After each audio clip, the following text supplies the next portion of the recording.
because he says that war broke out in heaven. Michael and his angels fought with the dragon, and the dragon and his angels fought, but they did not prevail, for nor was a place found for them in heaven any longer.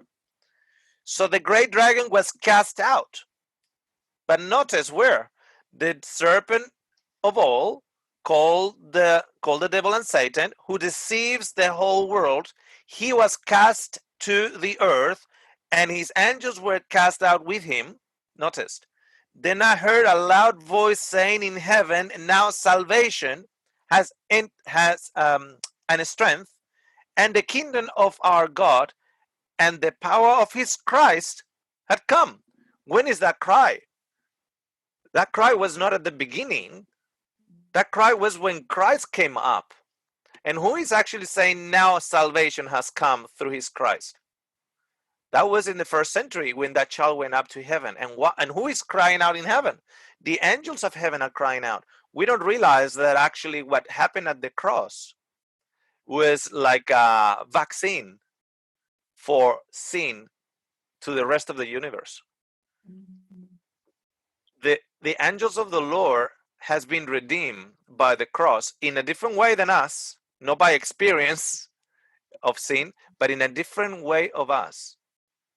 And then notice, for the accuser of our brethren, who accused them before our God day and night, has been cast down. Now notice, if you look at the story of Job, what is actually Satan doing? From the earth comes up Satan, and what is he doing? Accusing Job, accusing, you got an edge around him, etc., etc., etc. Then the same declaration says, and they overcame him by the blood of the Lamb and by the word of their testimony, and they did not love their lives to death. Therefore rejoice of heaven, and you who dwell on them. Woe to the inhabitants of the earth and the sea, for the devil has come down to you having great wrath, because he knows that he has a short time. So when you notice that, you just read it chronologically. Jesus has come up to heaven. Now that seat of man's representative that was held by Satan, by Adam, given it to him. And that's why we see Satan to the parliament in heaven showing up when from every other place the sons of God appeared all of a sudden from the earth. The son of God, Adam, didn't appear, but Satan appeared. But now the son of God, second Adam, Jesus, has regained for us that seat in the parliament of heaven, and that seat, there's no more place for Satan there. That's why he says, woe to the inhabitants of the earth, because he's coming down with great wrath. So that means that the earth is already inhabited. It cannot be when the earth was not yet built or created, I should say, and emptied for Adam and Eve to dwell in it. It's talking about inhabitants of the earth. The earth is already inhabited. That is actually the fulfillment of this. There's an application of the falling of Satan as a taking verse 7. Yes. But this is actually a second falling. Okay? Now, notice what happens to that woman and to that dragon. Now, verse 13. Now, when the dragon saw that he had been cast to the earth, he persecuted the woman who gave birth to the male child. But the woman was given 2 wings of a great eagle, that she might fly into the wilderness to her place, where she is nourished for a time, times, and half a time, for the presence of the serpent. So now we know that that dragon is also the serpent, that is Satan. And so the serpent spewed out water of his mouth like a flood after the woman, that he might cause her to be carried away by the flood. But the earth helped the woman, and the earth opened its mouth and swallowed up the flood which the dragon had spewed out of his mouth. And the dragon was enraged with the woman, and he went to make war with the rest of her offspring who keep the commandments of God and have the testimony of Jesus Christ. Now, I want you to picture a tunnel, okay? I want you to picture a tunnel, and you are in a helicopter, and inside that tunnel, you see a woman running. The woman is running and gets into the tunnel. Behind that woman, you see a beast, a dragon with 7 heads, 10 horns, and crowns on their heads. 7 crowns on their heads. And it runs inside the tunnel. That tunnel has a length of 1,260 kilometers. Okay? Now, come with me to the side story of that woman in Revelation 17.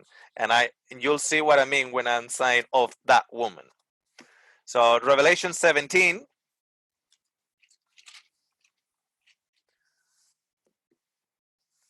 Okay. Maybe Donald, would you be able to read for us verses 1 to 6?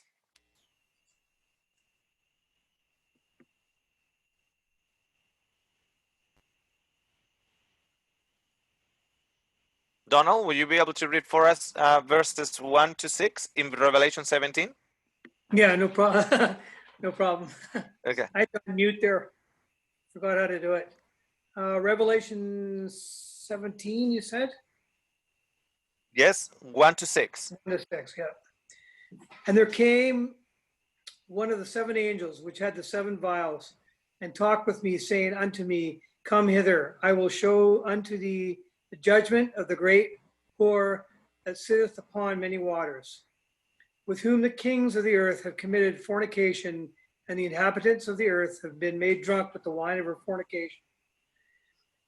So he carried me away in the spirit into the wilderness, and I saw a woman sit upon a scarlet-colored beast, full of names of blasphemy, having 7 heads and 10 horns.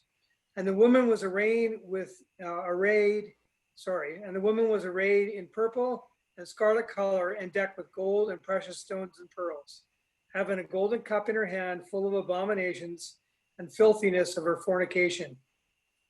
And upon her forehead was a name written, Mystery Babylon the Great, the mother of harlots and abominations of the earth. And I saw the woman drunken with the blood of the saints and with the blood of the martyrs of Jesus. And when I saw her, I wondered with great admiration. Okay. John is taken to the wilderness. The wilderness is that tunnel of 1,260 kilometers that we mentioned before. How many of you have heard that there are two women? The good and pure women and the prostitute woman. How many of you have heard that there's 2 women? Any one of you? Yes? Yes? Okay, I want you to notice something. Why? I'm going to ask you, why is John amazed? I want you to notice in the beginning of the tunnel. In the beginning of the tunnel, you have a woman dressed in white, beautiful woman, just delivered a child. He goes into the tunnel. He goes into the tunnel. As he goes into the tunnel, behind her, there's a red beast with 7 heads, 10 horns, and crowns on their heads. Notice, crowns on their heads. He goes in it. And now, chapters later, John is taken to the wilderness and going to show you something. He shows a woman. He shows the beast, red in scarlet, the 7 heads, the 10 horns. And he becomes amazed. Why is he amazed? Anyone? You can unmute yourself and tell me why is he amazed? Did the white woman become the red woman? Yeah. It's the same woman.